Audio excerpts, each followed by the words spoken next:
May 7, 1945. Nordhausen, Germany. Dr. Klaus Richter stood in the concrete bunker beneath the Mittelwerk factory, watching American soldiers methodically photograph the V-2 rocket assembly line he had designed. His hands trembled as he prepared the technical documents he believed would be used as evidence at his war crimes trial. Around him, fellow engineers whispered about Nuremberg, about nooses, about justice for the 12,000 concentration camp prisoners who had died building their rockets. Before we jump back in, tell us where you're tuning in from. And if this story touches you, make sure you're subscribed, because tomorrow I've saved something extra special for you.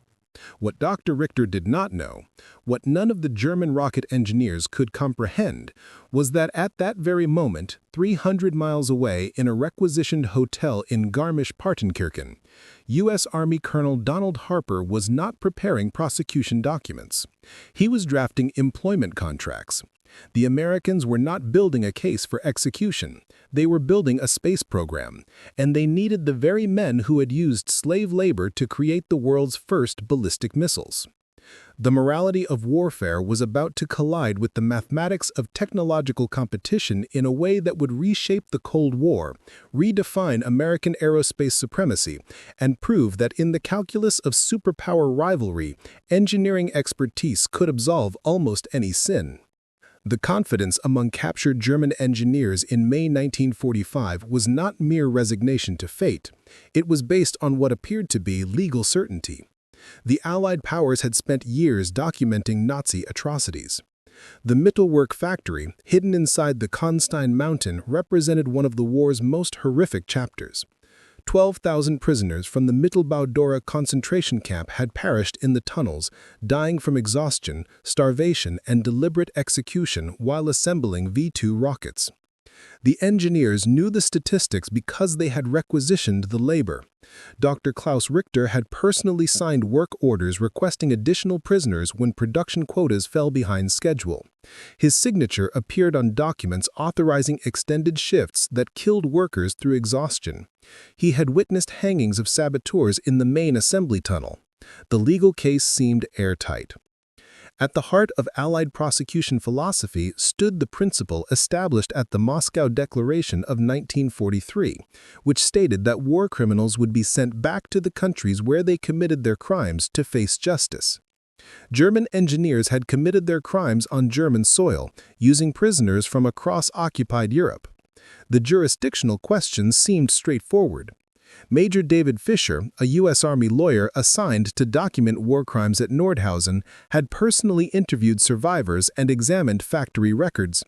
His preliminary report identified 43 engineers and managers who bore direct responsibility for conditions that constituted crimes against humanity. Dr. Richter's name appeared prominently on the list, with detailed evidence of his involvement in prisoner requisition and brutal production schedules. The statistics seemed to guarantee prosecution. Over 600 engineers and technicians had worked at Mittelwerk. Documentary evidence linked most of them directly to decisions that resulted in prisoner deaths. Survivor testimony provided eyewitness accounts of engineer indifference to suffering and death. The legal framework existed to prosecute industrial participation in genocide.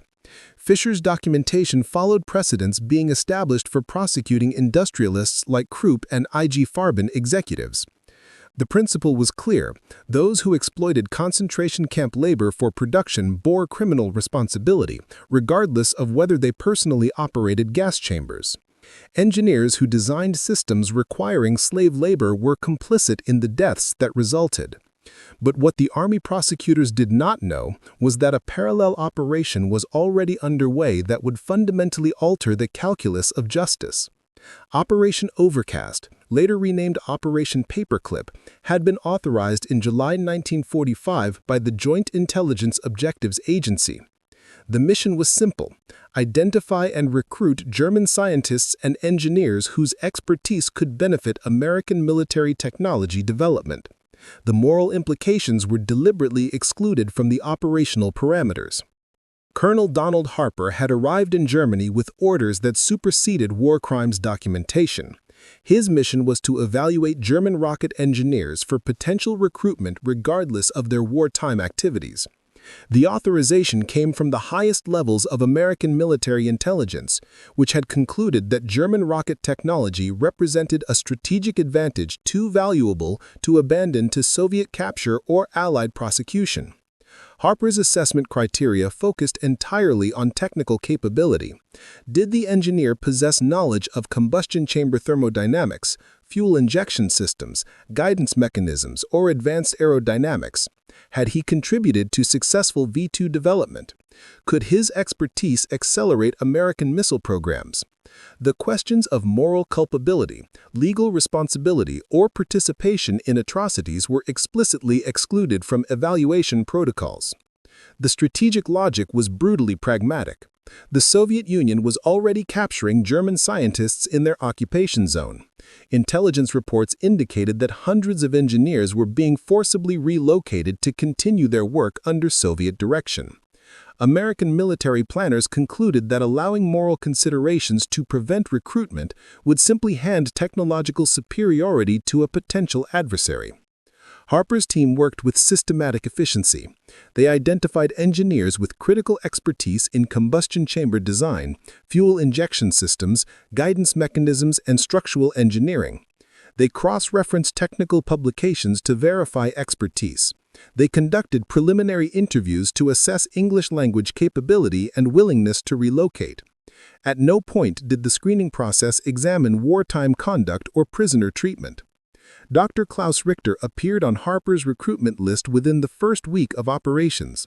His expertise in combustion chamber thermodynamics was documented in technical papers that American intelligence had obtained through neutral countries during the war.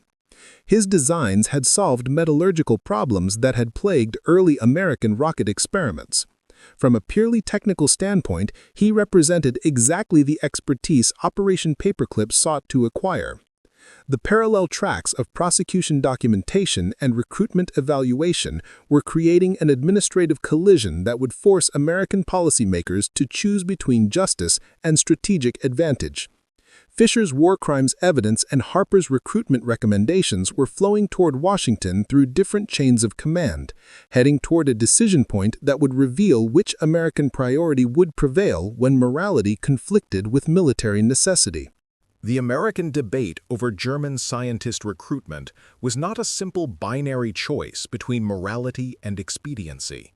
It represented a fundamental clash between two philosophies of post-war strategy, each supported by compelling logic and powerful advocates within the U.S. government. The conflict would determine not just the fate of individual engineers, but the entire trajectory of American technological development in the emerging Cold War. The prosecution philosophy was championed by the War Crimes Office under Brigadier General Telford Taylor, who would later serve as chief prosecutor at subsequent Nuremberg trials. Taylor's position was rooted in the principle that the United States had fought the war to establish the rule of law over the rule of force. To selectively ignore crimes committed by useful individuals would undermine the entire moral foundation of Allied victory. Taylor argued that technical expertise could not exempt anyone from legal accountability. The Mittelwerk engineers had not simply worked in a factory that happened to use prison labor. They had designed production systems that required sustained brutality to meet output targets. They had calculated production rates that necessitated working prisoners to death. Their technical brilliance had been deployed in service of systematic murder. The legal framework Taylor advocated drew no distinction between those who designed killing systems and those who operated them. An engineer who calculated that producing 500 rockets per month required labor conditions that would kill 200 prisoners per month bore the same moral culpability as guards who beat prisoners to maintain those production rates. The crime was not ignorance of consequences, but deliberate acceptance of mass death as a production input. Taylor's team had compiled devastating evidence from Mittelwerk's survivor testimony. Engineers had stood in the tunnels discussing technical problems while prisoners collapsed from exhaustion around them. Preparing and narrating this story took us a lot of time, so if you are enjoying it, subscribe to our channel. It means a lot to us. Now back to the story. They had requested additional labor requisitions, knowing that previous groups had been worked to death. They had attended meetings where SS officers explicitly stated that prisoner survival was subordinate to production quotas. Some engineers had even suggested modifications to work procedures that increased prisoner death rates in exchange for improved component quality. The documentation extended beyond Mittelwerk to the entire infrastructure of V2 production. Engineers had designed transportation systems for moving prisoners from concentration camps to factory sites. They had specified nutrition requirements that kept prisoners barely alive long enough to complete their assigned work. They had calculated the economic trade-off between feeding prisoners adequately and replacing dead workers with fresh camp inmates. The mathematics of genocide had been performed by men with advanced degrees in engineering and physics. British intelligence had provided additional context that strengthened the prosecution case. Interviews with concentration camp survivors revealed that German engineers had visited Mittelbau-Dora to observe working conditions and provide feedback on prisoner efficiency. Some had recommended reducing already inadequate food rations to prevent prisoners from having energy to sabotage production. Others had suggested harsher punishment regimes to maintain productivity among dying workers. The evidence demonstrated that engineering participation in atrocities was not passive acceptance of circumstances beyond their control, but active optimization of murder for industrial efficiency. The recruitment philosophy was championed by the Joint Intelligence Objectives Agency under Navy Captain Bosket Webb, who reported directly to the Joint Chiefs of Staff. Webb's position was rooted in the principle that the United States had fought the war to ensure American security and global stability. To allow moral considerations to hand technological superiority to the Soviet Union would undermine the entire strategic purpose of Allied victory. Webb argued that German engineers represented a finite resource that would be exploited by either America or the Soviet Union. The choice was not between justice and injustice, but between American possession of advanced technology and Soviet possession of the same capabilities.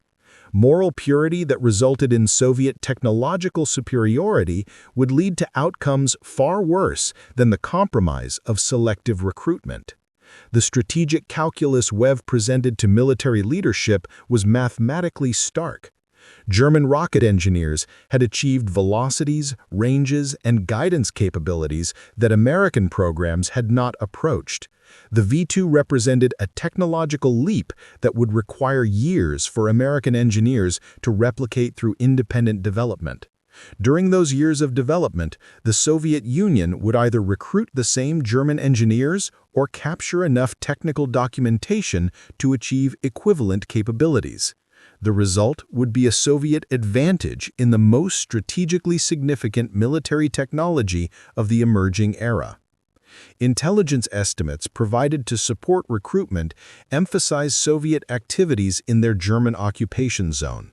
Reports indicated that Soviet teams had already forcibly relocated over 200 German scientists and engineers to facilities in Russia.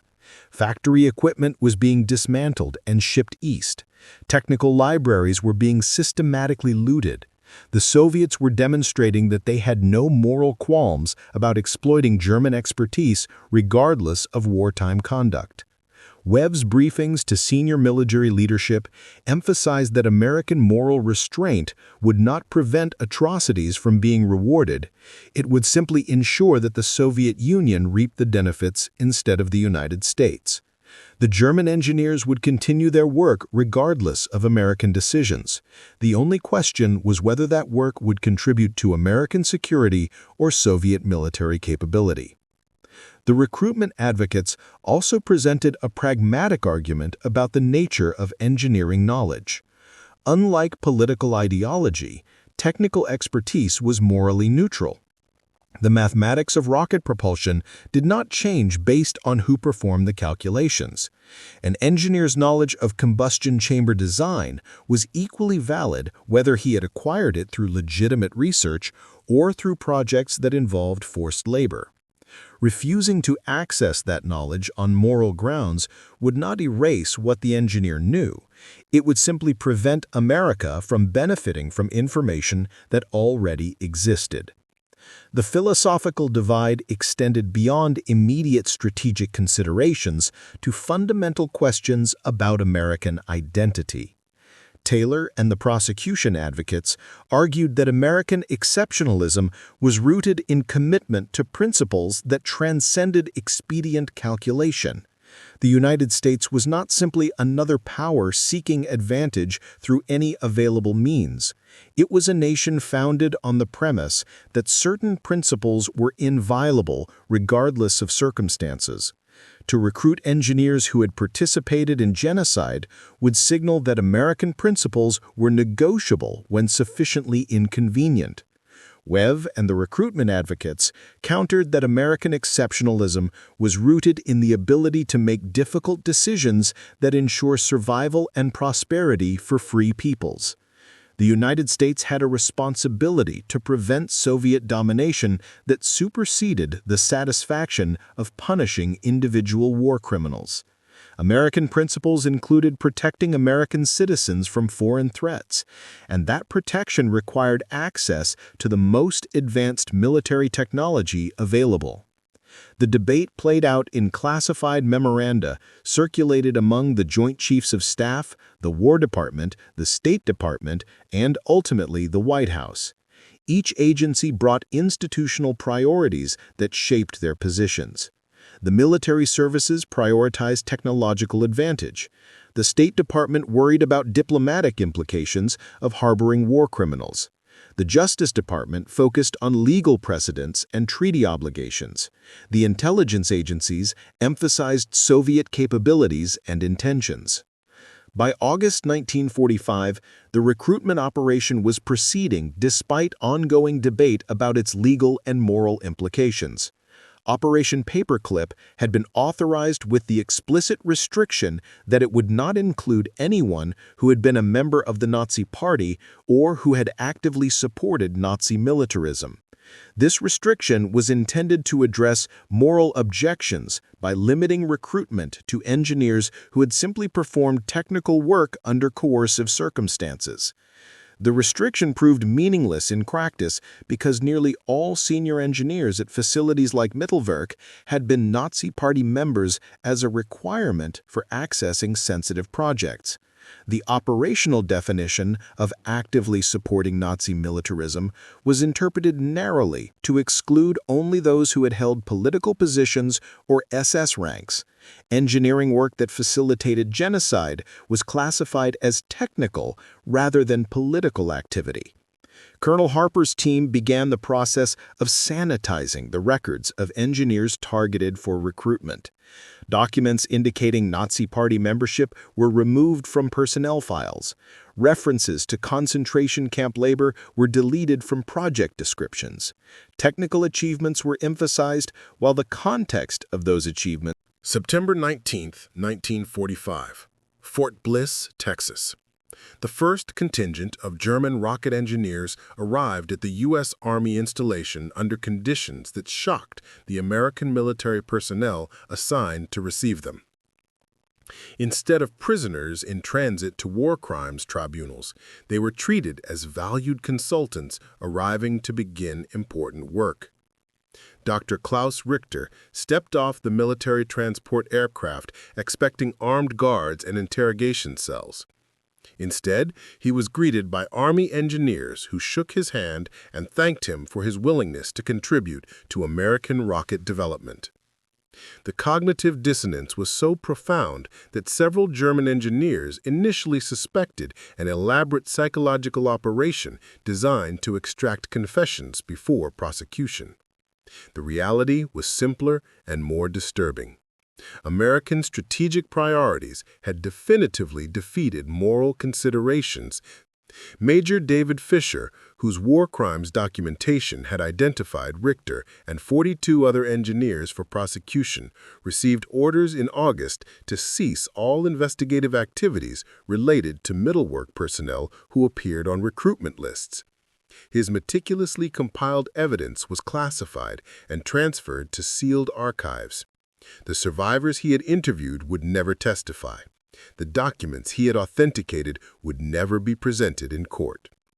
Fisher's final report on the matter was a single paragraph, noting that prosecution of certain individuals had been deemed contrary to national security interests. The first demonstration of what America had acquired came on October 11, 1945, when Richter and his team were given access to captured V-2 components that had been shipped to White Sands Proving Ground in New Mexico. American engineers had been attempting to reverse engineer the guidance system for 3 months without success. The German engineers solved the problem in 6 days. The technical breakthrough was not simply a matter of explaining existing designs. Richter's team immediately identified modifications that would improve reliability and reduce production costs. They sketched improvements to fuel injection systems that American engineers had not conceived. They explained metallurgical techniques for combustion chamber construction that exceeded anything in American industrial capability. The concentration of expertise that had been developed through slave labor and genocide was now being deployed to advance American military technology. The mathematical superiority of German rocket engineering became undeniable during the first successful launch of a reassembled V-2 at White Sands on April 16, 1946. The rocket achieved an altitude of 50 miles and demonstrated guidance precision that American systems could not match. General Electric engineers who had been working on domestic rocket programs attended the launch and immediately recognized that their own efforts were years behind German capabilities. The post-launch technical briefing provided by Richter revealed the full extent of the knowledge gap. German engineers had solved problems of high-altitude aerodynamics, supersonic flight control, and rocket engine cooling that American programs had not yet fully identified as critical challenges. By June 1946, the strategic implications were becoming clear to military leadership. The Air Force was developing plans for intercontinental ballistic missiles that would require exactly the expertise that German engineers possessed. Navy programs for submarine-launched rockets needed guidance systems beyond American capabilities. Army artillery programs could benefit from rocket-assisted projectile technology that Germans had pioneered. Every major service branch had requirements that could be accelerated by years through German technical contributions. The concentration of talent that Operation Paperclip had secured represented not just incremental advantage, but transformational capability.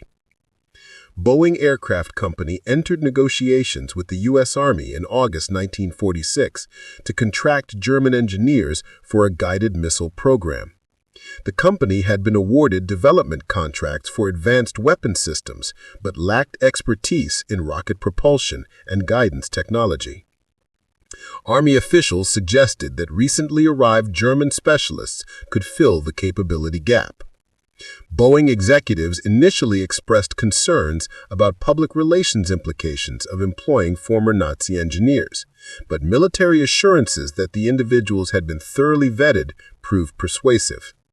The corporate decision was ultimately driven by competitive pressure.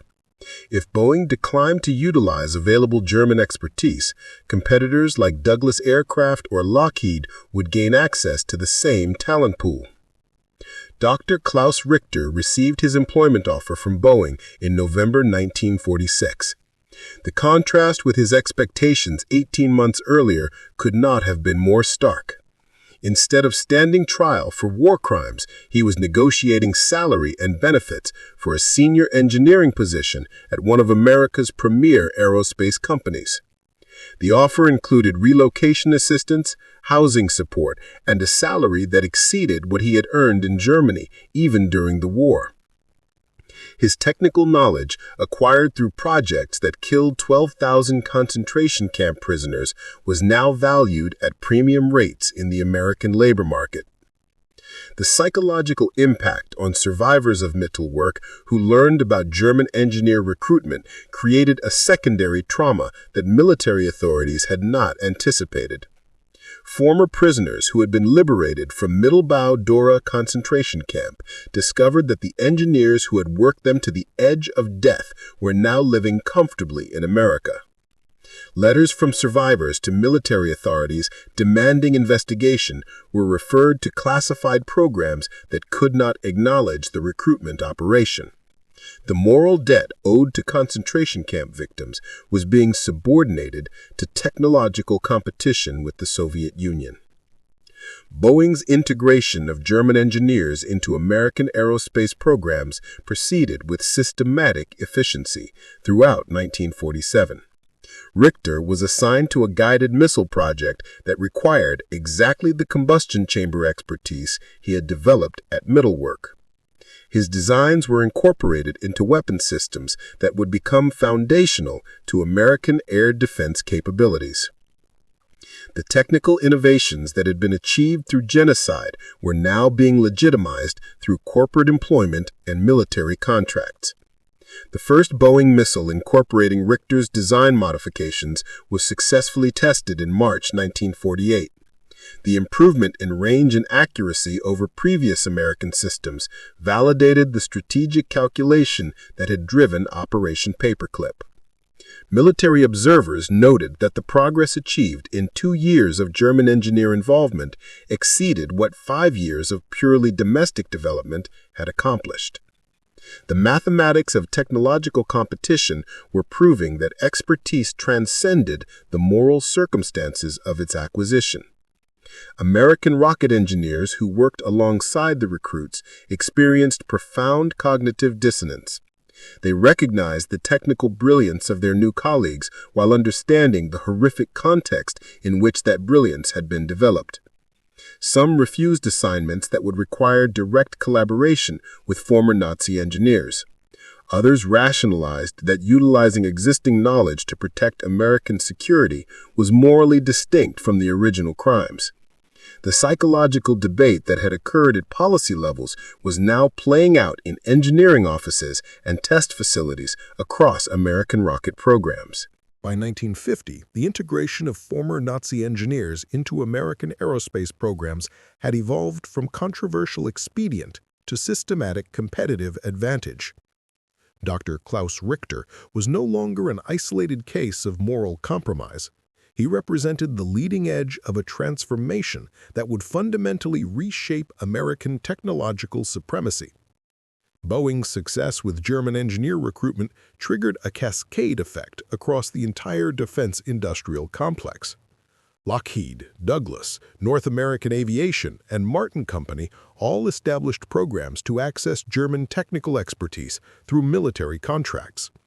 The engineers who had expected execution for war crimes were now being competitively recruited by corporations offering increasingly attractive compensation packages. The market for Nazi engineering talent had become a standard feature of American aerospace employment practices. The mathematical advantages became exponentially clear as German contributions accelerated multiple weapons programs simultaneously. Richter's combustion chamber designs were incorporated into surface-to-air missile systems, air-to-air rockets, and experimental jet engine afterburners. A single engineer's knowledge base, acquired through projects involving mass murder, was now multiplying American military capability across a dozen different weapon systems. The force multiplication effect of concentrated expertise was proving the strategic calculation behind Operation Paperclip more decisively than anyone had initially projected. The Korean War outbreak in June 1950 eliminated any remaining institutional resistance to German engineer utilization. Military urgency superseded lingering moral objections as American forces faced technological challenges that required immediate solutions. German engineers were given security clearances for classified programs that had previously excluded foreign nationals. Richter received clearance for top-secret projects in August 1950, less than 5 years after standing in Mittelwerk expecting prosecution for crimes against humanity. His security investigation focused entirely on potential communist sympathies and made no mention of his documented participation in slave labor exploitation. The file explicitly noted that his wartime activities were not relevant to current security determinations. The psychological transformation of American engineers working with German colleagues reflected broader cultural adaptation to moral compromise. Initial horror and resistance evolved into professional acceptance and eventually into admiration for technical accomplishment divorced from ethical context. Young American engineers entering aerospace programs in the early 1950s encountered German specialists as respected senior colleagues whose wartime activities were simply not discussed. The institutional amnesia was becoming generational, as new employees had no direct knowledge of the crimes that had preceded recruitment. Boeing's expansion into jet aircraft development brought Richter into commercial aviation programs, where his expertise in high-temperature materials proved valuable for engine design. The same knowledge of metallurgy and thermodynamics that had been developed to optimize V-2 production using concentration camp labor was now being applied to civilian passenger aircraft. The technical principles that had emerged from genocide were becoming embedded in commercial products that would carry millions of passengers. The moral contamination was spreading beyond military applications into the everyday infrastructure of American life. By 1952, Richter had been promoted to senior technical advisor for Boeing's Guided Missile Division, with supervisory authority over American engineers who had graduated from universities while he was designing production systems that killed prisoners. His annual salary exceeded $20,000, placing him in the top 5% of American earners. He owned a home in a Seattle suburb, drove a new automobile, and was considered a valued member of the aerospace engineering community. The transformation from war criminal to respected professional was complete. The strategic vindication of Operation Paperclip came with the development of the Bomark surface-to-air missile system, which incorporated design principles that Richter had pioneered. The weapon system became a cornerstone of American air defense against Soviet bomber threats. Military analysts calculated that the Bomark program had been accelerated by at least 3 years through German engineering contributions. That 3-year advantage represented the margin between adequate defense and catastrophic vulnerability during a period when Soviet bomber capabilities were expanding rapidly. The human cost of this strategic success remained invisible to American public awareness. Survivors of Mittelbau-Dora concentration camp were scattered across Europe and Israel, many unable to work due to permanent injuries sustained during their imprisonment. They lived in poverty, while the engineers who had exploited their labor enjoyed prosperity in America. The moral balance sheet was clear. American technological advantage had been purchased with the unpaid debt of justice owed to 12,000 murdered prisoners and thousands more who survived with destroyed bodies and shattered lives. The cascade of German engineer integration extended beyond individual companies to reshape entire sectors of American technological development. NASA's formation in 1958 incorporated large numbers of former Nazi engineers into the civilian space program. Werner von Braun, who had been technical director of the Mittelwerk facility, where 12,000 prisoners died, became the public face of American space exploration. His celebrity status represented the ultimate normalization of Operation Paperclip's moral bargain. The engineers who had built weapons of terror using slave labor were now portrayed as visionary heroes of peaceful space exploration. Richter's contribution to Boeing's missile programs earned him recognition within the aerospace engineering community. He published technical papers in American journals, presented at engineering conferences, and mentored young engineers entering the field. His professional reputation was built entirely on technical accomplishment, with no reference to the source of his expertise or the means by which it had been acquired. The deliberate separation of knowledge from context allowed American institutions to benefit from genocide while maintaining the fiction of moral innocence. By 1955, more than 700 German engineers and scientists were employed in American aerospace and defense programs. The cumulative impact on American technological capability was measurable in accelerated development timelines, improved weapon system performance, and expanded technical knowledge base across multiple disciplines. The strategic calculation had been validated. Recruiting war criminals had provided quantifiable military advantage.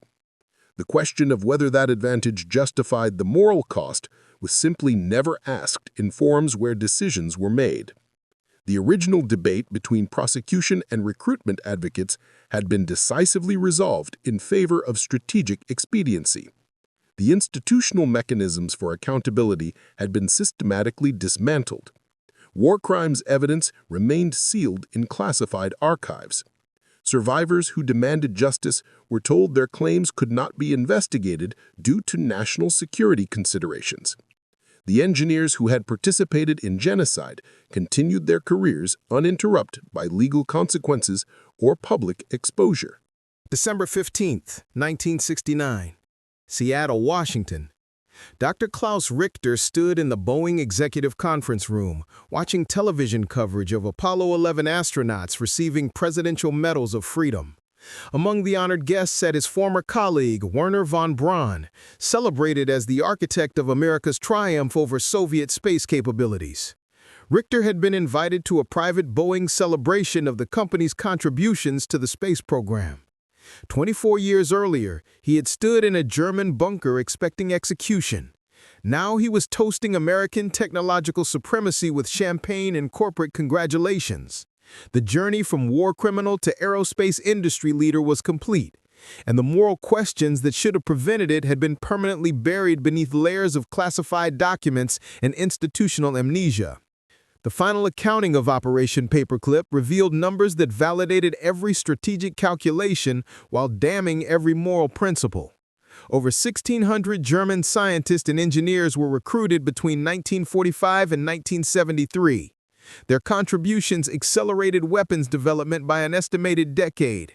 The guided missiles, jet aircraft, space rockets, and defense systems they helped create provided measurable military superiority during the most dangerous phases of the Cold War. The strategic advantage was quantifiable and undeniable. Whether it justified the moral cost remained a question that American institutions never permitted to be seriously examined. Major David Fisher, the Army lawyer whose war crimes documentation had been sealed in 1945, spent his post-war career in private legal practice.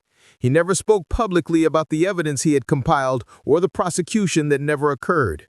In 1967, a researcher investigating Mittelwerk contacted him requesting access to his files. Fisher replied that the documents remained classified and that he had been ordered never to discuss the matter. He died in 1971 without ever seeing justice delivered for the crimes he had meticulously documented. His silence represented the institutional suppression of accountability that allowed Operation Paperclip to succeed.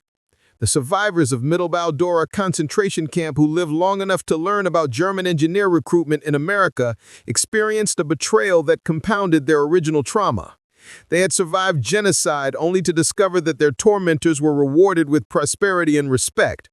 Letters written by survivors to American officials demanding investigation produced bureaucratic responses noting that immigration matters were confidential and that individuals had been properly vetted. The form letters were drafted by agencies that possessed complete documentation of war crimes, but it classified that evidence to protect recruitment operations. The psychological damage of this secondary betrayal was never measured or acknowledged. Dr. Klaus Richter retired from Boeing in 1973 with full pension benefits and corporate recognition for 30 years of distinguished service. His technical contributions were memorialized in company histories and engineering journals. His wartime activities were never mentioned in any public forum. He died in 1982, having lived nearly 12 decades beyond the 12,000 concentration camp prisoners who had died building the rockets that established his expertise. The moral asymmetry was never addressed in his obituaries, which celebrated his aerospace innovations without reference to their genocidal origins. The technical legacy of Operation Paperclip extended far beyond individual careers to reshape American aerospace capabilities permanently. The concentrated expertise acquired through recruitment accelerated development across strategic sectors. Modern precision-guided munitions trace design lineage to German engineering principles. Satellite launch systems incorporate innovations pioneered by engineers who learned their craft through slave labor projects. The technical DNA of American aerospace supremacy is inseparably entangled with the genocide that created it. Boeing itself became the ultimate beneficiary of the moral compromise that brought Nazi engineers to America. The company's dominance in both commercial aviation and defense contracting was built partly on technical foundations established by engineers like Richter. The 707 passenger jet that revolutionized commercial air travel incorporated engine design principles developed by engineers whose expertise originated in weapons programs using concentration camp labor. Every passenger who flew on a Boeing aircraft was unknowingly benefiting from knowledge acquired through genocide. The corporate profit generated from this contaminated expertise totaled billions of dollars across decades of production. The irony that American officials never acknowledged was that the very characteristics that made German engineers valuable for recruitment were inseparable from the crimes that should have led to prosecution. The ruthless efficiency, the willingness to subordinate human life to technical objectives, the ability to optimize production regardless of moral costs, these were not incidental personality flaws separate from engineering brilliance. They were the enabling conditions that allowed the technical achievements Operation Paperclip sought to exploit. America recruited war criminals precisely because their willingness to participate in atrocities had given them knowledge and experience that more ethical engineers had never acquired.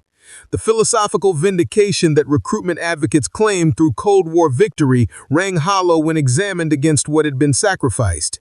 Yes, German engineers contributed to American technological superiority. Yes, their knowledge helped prevent Soviet domination.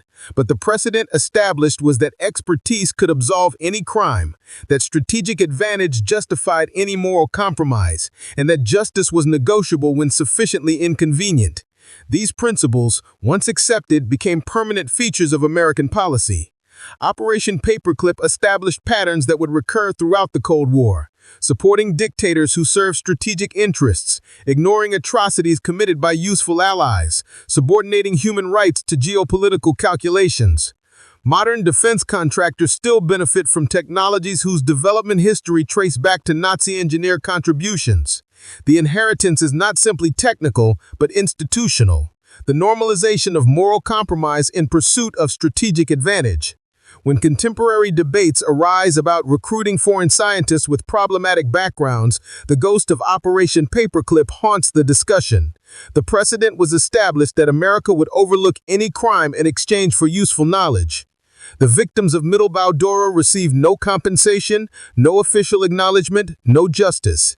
The engineers who exploited them received careers, prosperity, and respect. Dr. Klaus Richter, who had expected to hang for war crimes, instead retired with honors from Boeing. The message was clear and enduring. In the calculation of American strategic interest, some crimes simply do not matter. The 12,000 dead prisoners remain nameless in archives, while their killers were celebrated as contributors to American greatness. What German intelligence officers who were captured and interrogated after the war could never understand was that they had not simply lost a military conflict.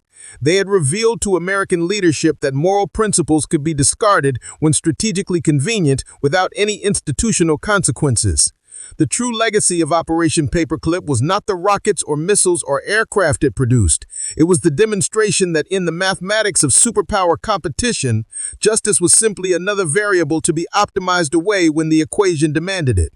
America never stood a chance against such focused pragmatism because the nation had chosen technological advantage over moral integrity, and that choice became permanent. Up next, you've got 2 more standout stories right on your screen. If this one hit the mark, you won't want to pass these up. Just click and check them out. And don't forget to subscribe and turn on the notification bell so you don't miss any upload from us.